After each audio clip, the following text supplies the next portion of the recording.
production budget. This is your finances of the project. It's something that drives people insane, which is fine because it's money, and without money, there's no product.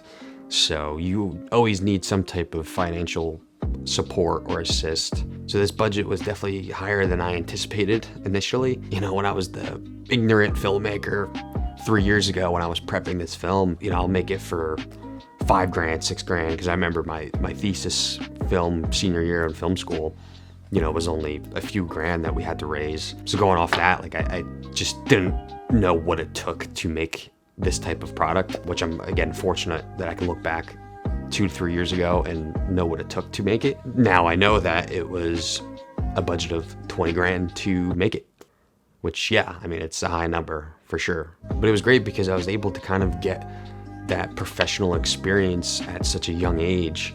And now I feel like I kind of, you know, propelled myself even faster than some of these other filmmakers because I had to work with that number. I mean, at that time when I was in my early 20s, it was working with $20,000. I'm like, that was a lot of money for me at that time, you know, just sitting in a bank account type of thing. So the idea of having to manage that and also know how to distribute it for the different departments or camera rentals or wherever the costs were. In a way, it was definitely a very mature experience to handle that type of budget.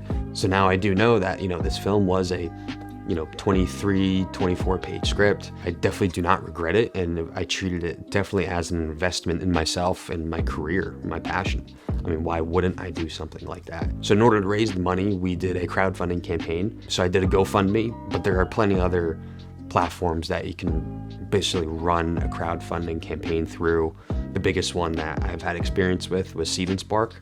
You can also do Kickstarter, Indiegogo. In the initial campaign, I believe we were trying to raise about 8 to 10,000. So what that required for me to do was I made a fundraiser video, basically establishing why I'm making money, what it's for. It's for the short film. I put myself in it, and then I also had my producing team that was attached to it at the time, give their opinions on the project as to why this project meant so much at the time for me and for them, and why it was the right time to tell a story like this.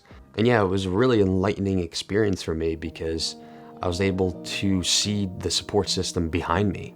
But to be a filmmaker, it's not the easiest thing in the world. You know, it's a really big passion. So I was extremely fortunate to kind of have family members, friends that believed in me and wanted to kind of see me succeed as a filmmaker. And it was a grateful moment because, you know, I was able to see that I'm not alone in this journey. People want to hear my voice. They want to see my work. And they ultimately were majority of the reason why this film was even made. So that's just the power of a fundraiser or a crowdfunding campaign can do for an independent young beginner filmmaker.